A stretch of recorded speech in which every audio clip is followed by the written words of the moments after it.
I invite Michele Kang, escorted by George Elmore, our 2018 medalist, and her presidential ambassador, to come forward.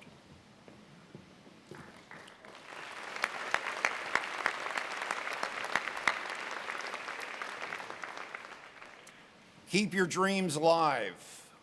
Understand to achieve anything requires faith and belief in yourself, vision, hard work, determination, and dedication. Remember, all things are possible for those who believe. Those words were spoken by Gail Devers, two-time Olympic champion in the 100 meters for the U.S., but could clearly be a way of describing our 2019 Free Enterprise medalist, Michele Kang. Ms. Kang is a visionary leader behind Cognosante, a coined term from the Latin word meaning to know and the French word for health. Her company is a recognized leader in the medical technology field, lacking the advantages that many of us take for granted. She nevertheless pursued her dream to become a CEO of a global Fortune 500 company. Though she will tell you that attaining that dream was not easy, the lessons that she learned from trying to borrow money for her startup business after the Great Recession, to prejudice related to her gender and race, make her an outstanding mentor to countless female entrepreneurs and Palm Beach Atlantic University students today. Her strategic vision and business savvy has launched many businesses owned by women. Friends say that she sets a very high bar and thinks big. They describe her as smart. I describe her as brilliant. To those who know her best, they say she is goal-oriented with a relentless passion for excellence. She thinks 3 to 5 years down the road about national health care issues, where it is going, how to make it better. She has received numerous honors for her business success. Michele Kang is a dedicated supporter of the arts and of our nation's veterans. She does this with a selfless spirit and a boundless joy. Her acquisition of J Lodge, a business in our state that develops in-home jobs for injured military veterans and other people with disabilities, is just one example. She believes that every citizen deserves the opportunity to provide for themselves and to experience the personal dignity of work. She is highly regarded for her grace, her gratitude, and her boundless generosity. Her unyielding encouragement, kindness, and genuine friendship stand out in an industry where those qualities are often lacking. She lives by the word of the famous scientist Marie Curie. You cannot hope to build a better world without improving individuals. To that end, each of us must work for our own improvement and at the same time share a general responsibility for all humanity. Our particular duty being to aid those to whom we think we can be most useful. For her entrepreneurial skill, her generosity of time, talent, and treasure, her work ethic, her vision for the future, and her practice of the American Free Enterprise principles, Palm Beach Atlantic University is pleased to bestow the 2019 American Free Enterprise Medal on Y. Michele Kang. Congratulations.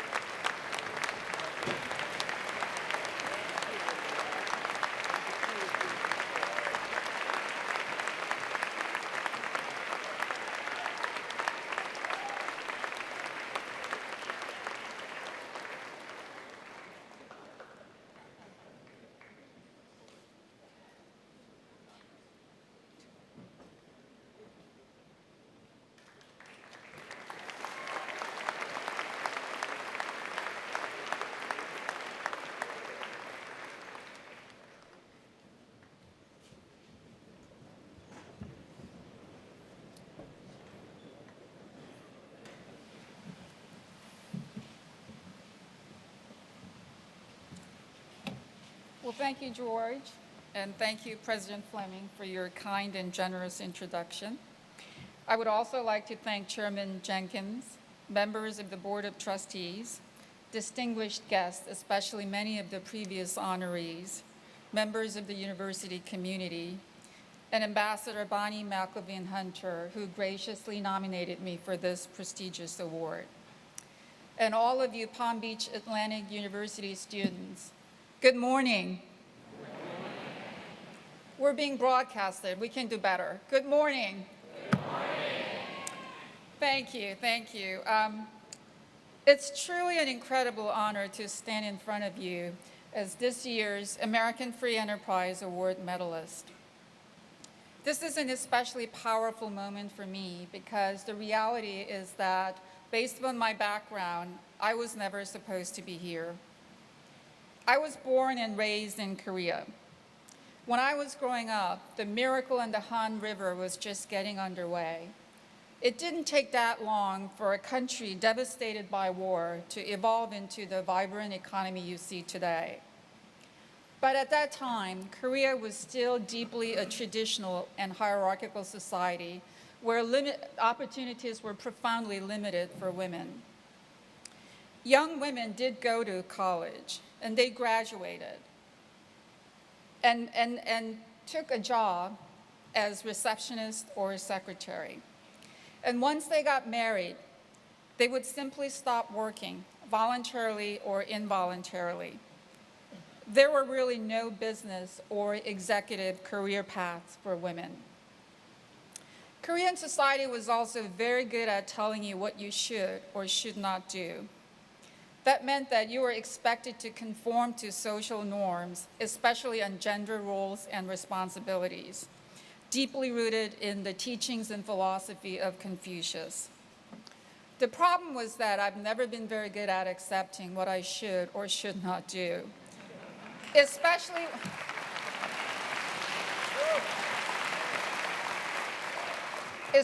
when it came to what a woman can or cannot do.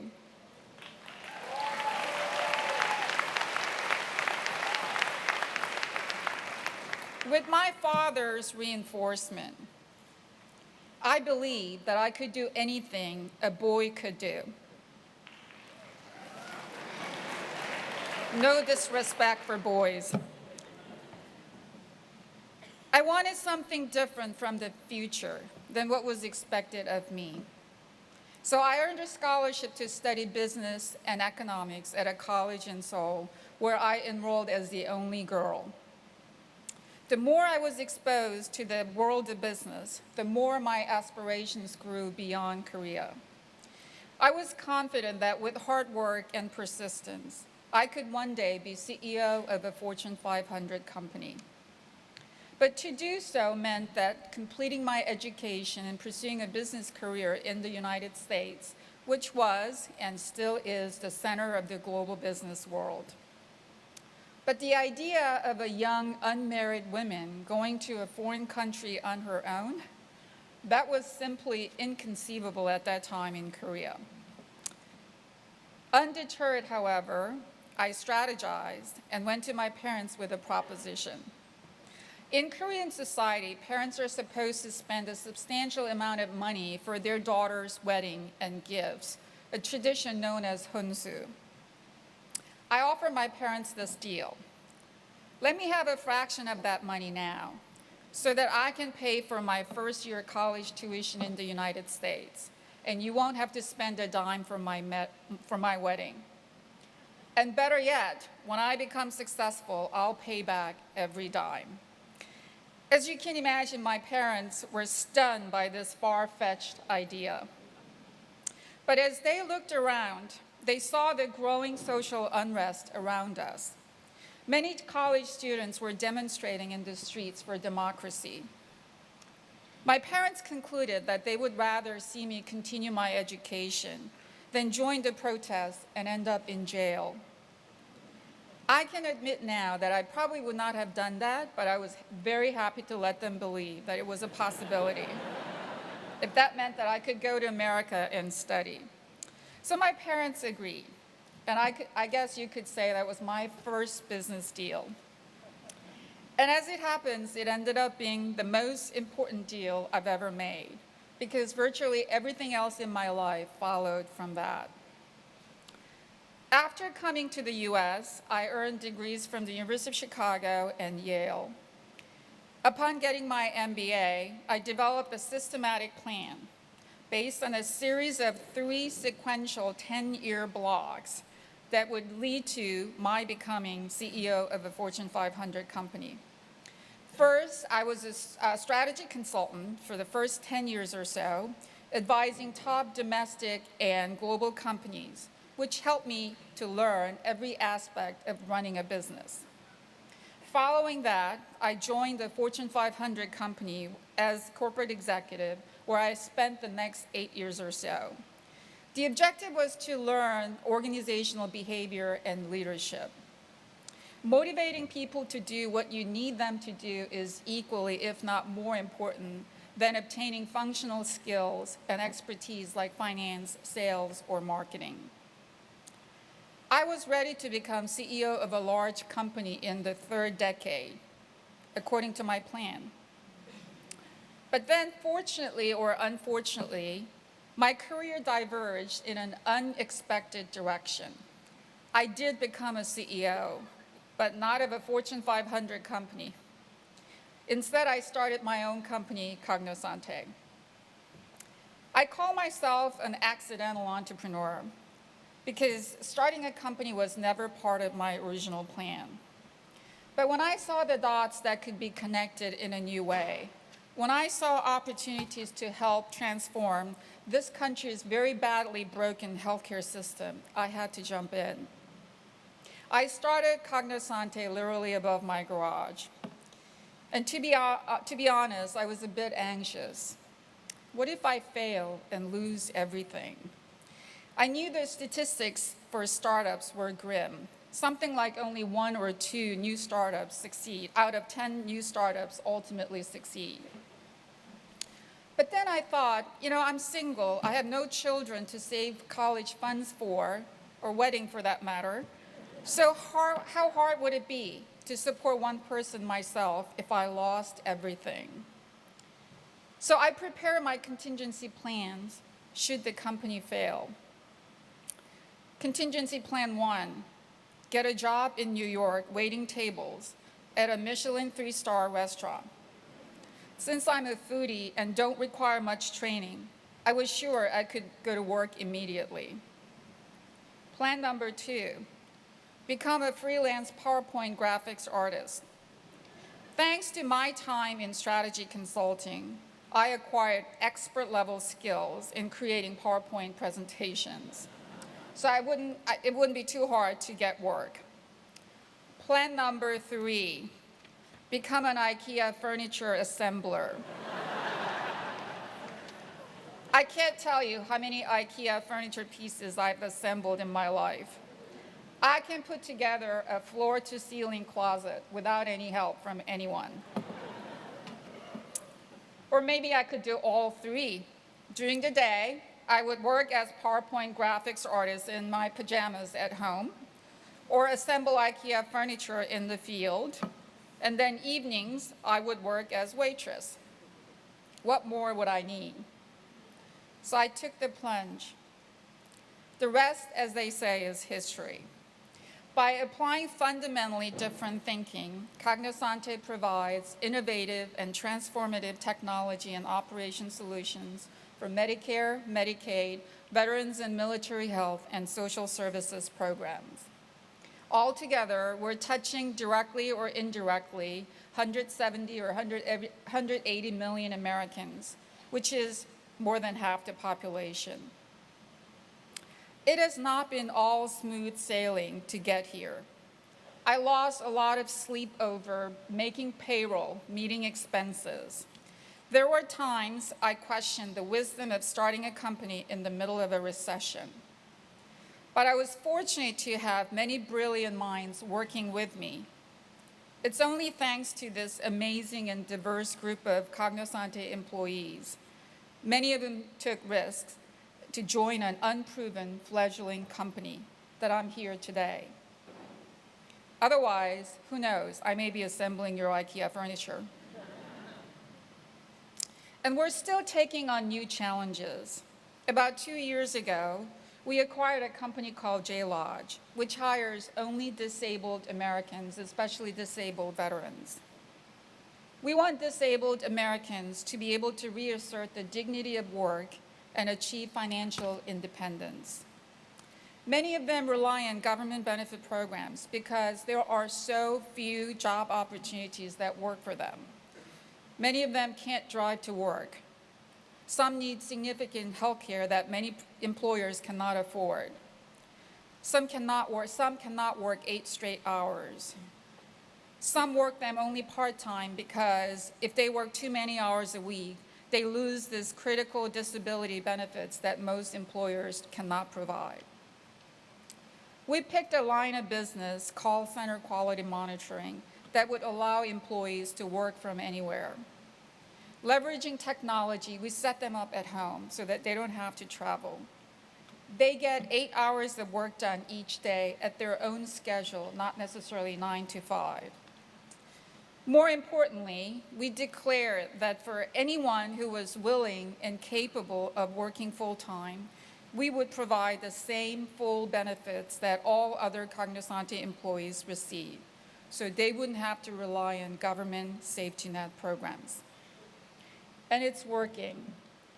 Jason in Kentucky joined J-Lodge about 2 years ago as a part-time analyst, still receiving disability benefits from the state. Today, he's a full-time employee, promoted to supervisor, and no longer on Kentucky's safety net programs. J-Lodge is more than an investment to me. It's also a model. I want to prove to large and small employers that we have to do our share. Rather than criticize that safety net beneficiaries are lazy or not trying hard enough, let's create real jobs that work for them so they can contribute and realize financial independence and the dignity of purpose in life. Thank you.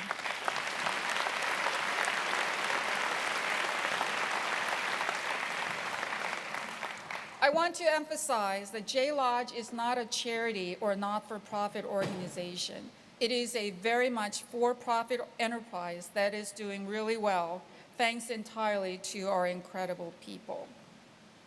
So my story is actually very simple.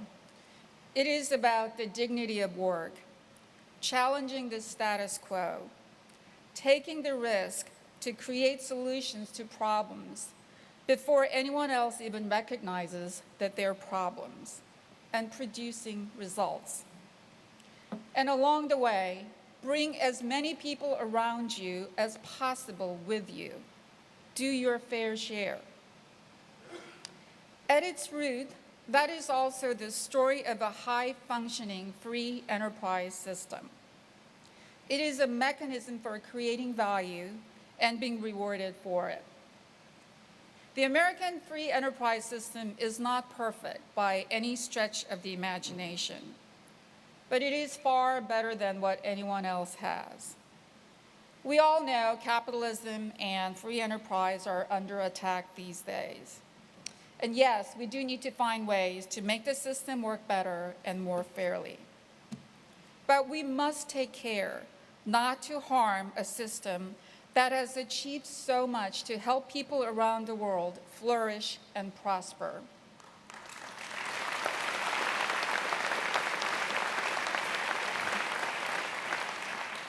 As I stand here today, I'm thinking, where else could I have gone and done all these things? What other country provides an environment in which a young girl from Korea with no money, no connections, but full of dreams and passion and willingness to work hard could achieve so much?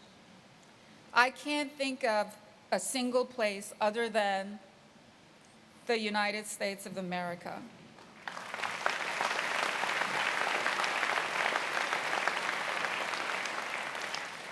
And I say that's a system that's worth fighting for.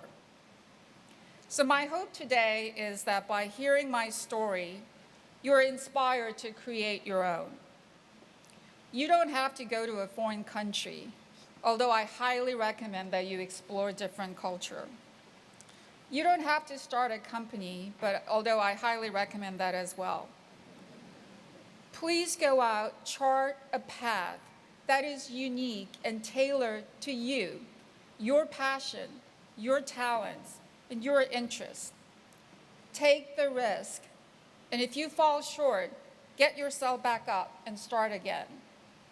Your goal should not be money or fame, but a sense of purpose, service, and true achievement. My greatest hope is that one day, many of you in this audience today will be up here sharing your own stories as the next American Free Enterprise medalists. Once again, thank you for this tremendous honor today. I hope my mom and dad are up there smiling and thinking that the return on their investment was not too shabby.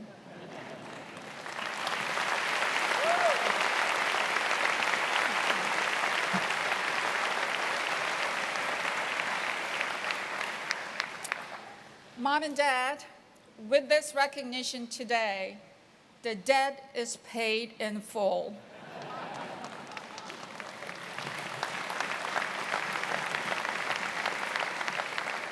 I love you and I miss you dearly. God bless you all. God bless America. Thank you.